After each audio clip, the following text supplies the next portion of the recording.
You're listening to Who Said, a Cardiology Board Review series. No fluff, just facts.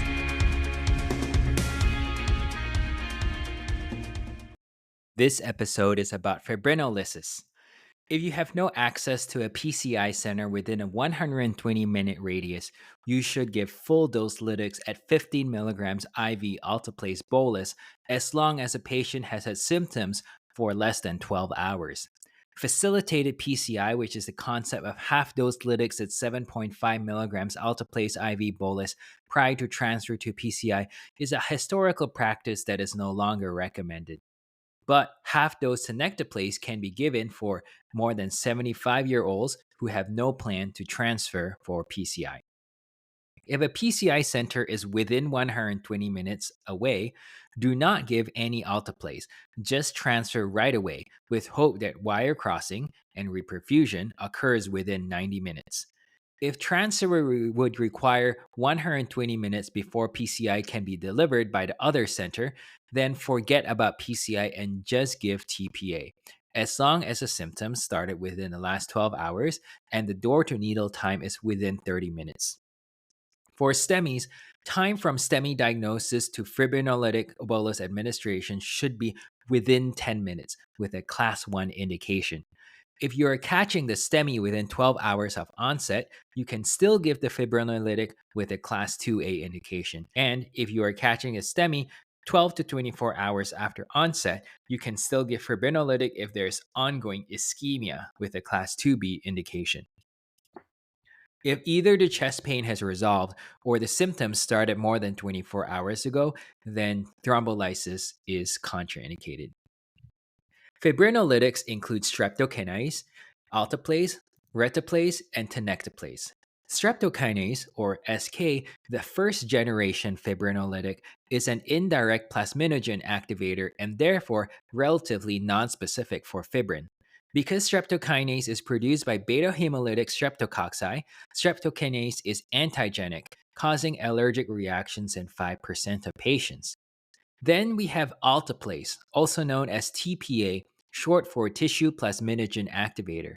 Alteplase is a second-generation fibrinolytic and is more fibrin-specific. Alteplase has the shortest half-life of all current fibrinolytics, 4 to 8 minutes, and is thus given as a bolus followed by a continuous infusion over 90 minutes or longer. Alteplase is both synthesized naturally by endothelial cells and produced commercially by recombinant DNA technology. Third-generation fibrinolytics such as reteplase and tenecteplase were formed by modifying the molecular structure of TPA to increase half-life. Reteplase, or RPA, is a deletion mutant of TPA with a longer half-life of 15 minutes, but comes as a cost of reduced fibrin specificity. Reteplase is given as a double intravenous bolus 30 minutes apart. Tenecteplase, which is TNK-TPA, is a triple mutant of TPA with resultant increased fibrin specificity, a longer half-life, and reduced sensitivity to plasminogen activation inhibitor 1. Tenecteplase is administered as a single intravenous bolus.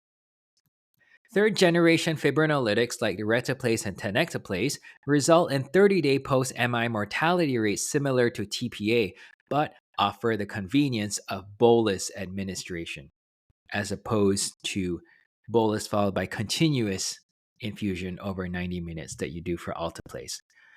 Urokinase, which is synthesized in renal tubular epithelial cells and endothelial cells, converts plasminogen to plasmin by hydrolyzing the same bond as alteplase. But the proteolytic activity of urokinase is not enhanced by fibrin, so urokinase has no way of selectively acting on plasminogen attached onto fibrin thrombi. Urokinase acts on circulating plasminogen not attached to fibrin thrombi too. Therefore, urokinase is not used for fibrinolysis.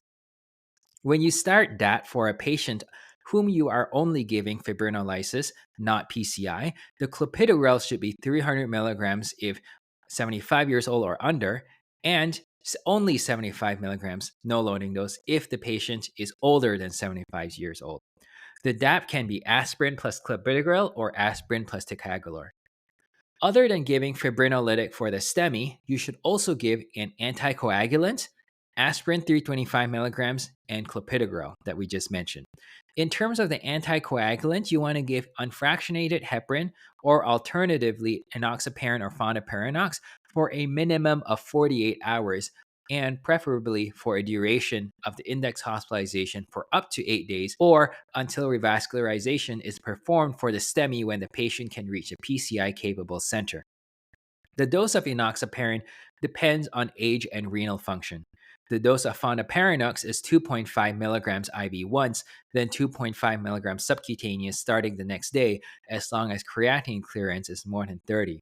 And as I mentioned earlier, the dose for clopidogrel loading is 300 milligrams if they're under 75 years of age, and only 75 milligrams if they are over 75 of age. That's the loading dose for clopidogrel. Fibrinolysis and STEMI is associated with a 15% to 20% reduction in mortality at 35 days. In an analysis by the Fibrinolytic Therapy Trialist Collaborative Group, patients with anterior STEMI or new left bundle branch block had greater relative risk reduction from fibrinolysis than patients with inferior STEMI.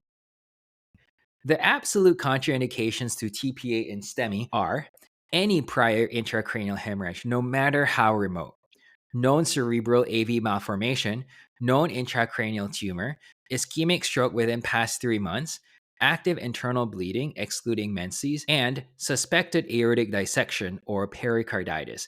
Those are the absolute contraindications to TPA in STEMI.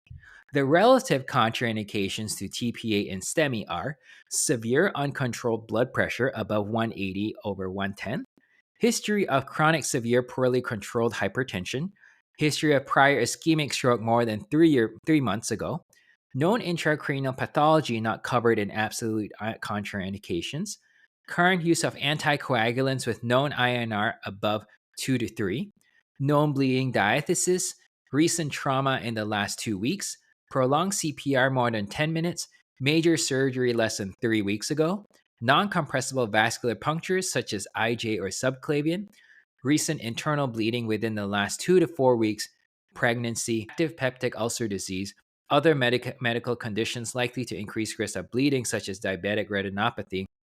Patients previously treated with streptokinase should not receive streptokinase a second time. What does the 2021 ACC/AHA SKY guideline for coronary artery vascularization say about fibrinolytic therapy in STEMI? In patients with STEMI who are treated with fibrinolytic therapy, angiography within 3 to 24 hours with the intent to perform PCI is reasonable to improve clinical outcomes. That's Class 2A. In patients with STEMI and evidence of failed reperfusion after fibrinolytic therapy, rescue PCI of the infarct artery should be performed to improve outcomes. Class 1. That's all I have for fibrinolysis. This podcast is intended for qualified healthcare professionals and is designed for training purposes only.